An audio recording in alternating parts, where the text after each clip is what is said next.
Welcome to Echoes of Faith, where stories of hope, resilience, and grace inspire us to find the light in every challenge. In Broken but Blessed, Samantha and Marcus find their once strong marriage on the brink of collapse, weighed down by years of unspoken resentment and growing distance.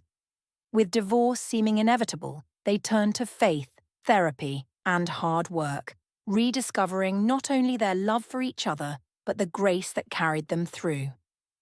This inspiring short story from the Echoes of Faith series reminds us that even in the hardest battles, faith, commitment, and healing can lead to the greatest blessings. Samantha and Marcus had once been the perfect couple, or so everyone believed. They met in college, fell in love quickly, and were married by their mid-20s. They built a life together, complete with steady jobs, a comfortable home, and 2 beautiful children. From the outside, everything seemed picture-perfect, but behind closed doors, their marriage was crumbling. After 10 years of marriage, they barely spoke to each other except to discuss bills, schedules, or the kids. Their connection had withered under the weight of life's demands, leaving behind a void filled with resentment and frustration. Every conversation felt like a battle, and the love they once shared seemed like a distant memory. One Friday evening, it all came to a head. A simple disagreement about dinner plans spiraled into a heated argument. The tension, which had been building for months, finally erupted. Marcus slammed his hands on the kitchen counter, his voice rising. "I can't do this anymore, Sam. We're just going through the motions. What's the point?" Samantha, her eyes brimming with tears, replied bitterly, "Maybe there isn't one. Maybe we're just fooling ourselves, pretending this marriage still works." The words hung in the air like a heavy cloud. For the first time, they both faced the truth. They were on the brink of divorce. That night, Samantha lay in bed, staring at the ceiling. She couldn't sleep, her mind racing with thoughts of what went wrong. She remembered their early years when they were inseparable, laughing at each other's jokes and dreaming about the future. How had they drifted so far apart? Meanwhile, Marcus sat in the living room, consumed by his own guilt. He loved Samantha, but somewhere along the way, they had lost sight of each other. He wasn't sure if they could fix it, or if they even should. He wondered if walking away would be easier for both of them. The next morning, they both found themselves at a crossroads. They didn't want to give up, but neither of them knew how to move forward. Divorce felt like a painful failure, but staying in a broken marriage felt just as unbearable. That's when Samantha, almost as a last resort, suggested something unexpected. What if we try therapy? Maybe we owe it to ourselves and to the kids to at least try. Marcus was hesitant. He had never believed in counseling. But deep down, he didn't want to lose his family. After a long pause, he nodded. "Okay, let's try." The following week, they sat nervously in the therapist's office, unsure of what to expect. Their counsellor, Dr. Evans, greeted them warmly and invited them to share their story. As they spoke, the anger and hurt poured out, along with years of unspoken pain. But beneath the surface, Dr. Evans noticed something else, a faint, flickering hope. Over the next several months, Samantha and Marcus attended therapy sessions faithfully. It wasn't easy. In fact, it was one of the hardest things they'd ever done. They had to confront their own flaws, their unspoken expectations, and the ways they had hurt each other. There were moments of frustration and doubt when it seemed like nothing would change. But slowly, something began to shift. Therapy helped them see each other not as adversaries, but as partners again. Dr. Evans guided them to communicate openly and honestly, without the anger that had once dominated their conversations. Samantha realized that Marcus wasn't deliberately distant. He was overwhelmed by the pressures of work and providing for the family.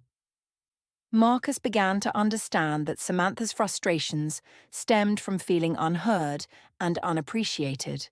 They also rediscovered the power of prayer and faith, something they had both neglected in the chaos of life. Their pastor, who had heard about their struggles, encouraged them to pray together, something they hadn't done in years. Reluctantly at first, they began to pray before bed, asking for strength, wisdom, and healing. In those quiet moments, they started to feel something they hadn't felt in a long time: hope. One evening after putting the kids to bed, Marcus sat on the couch next to Samantha, their hands resting together on the space between them. "I think we're finally getting somewhere," he said softly. Samantha smiled, a genuine smile that reached her eyes, something Marcus hadn't seen in a long time. "I think so too," she replied. "It's not perfect, but I feel like we're actually trying. We're not just giving up." The road wasn't smooth and there were still difficult days. But with time, they learned to work through their problems together. They were no longer two people living separate lives under the same roof. They were partners again, working toward a common goal. Therapy had helped them heal old wounds, but it was their faith in God and commitment to each other that kept them moving forward. They also began to prioritize time together as a couple, something they had let slip for years. Date nights, walks around the neighborhood, and simply talking about their day became part of their routine again.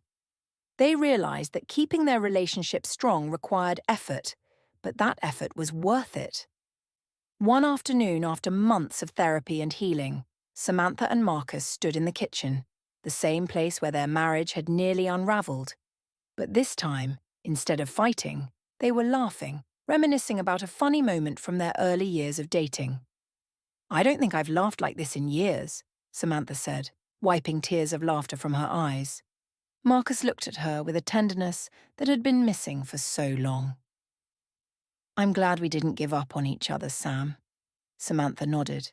"Me too. We're not perfect, but we're better, and that's enough for me." They embraced, and for the first time in years, it felt like home.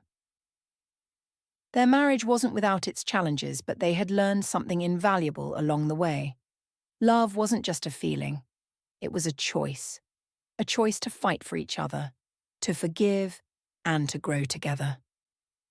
Years later, Samantha and Marcus would look back on that difficult season in their marriage as a turning point, not the end of their story, but the beginning of a new chapter. They had been broken, but, through the grace of faith, therapy, and hard work, they had been blessed with a second chance.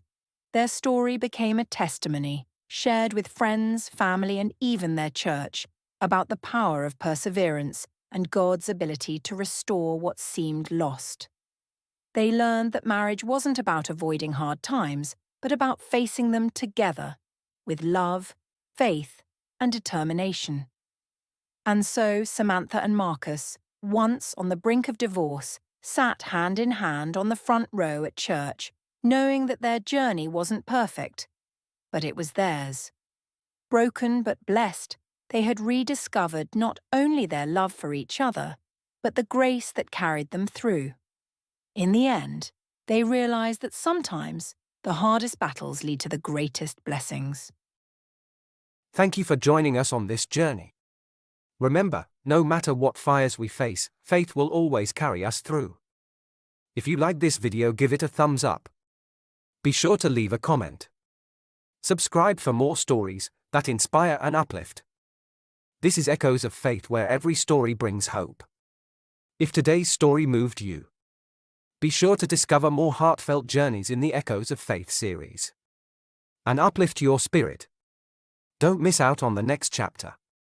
There's always more to uncover.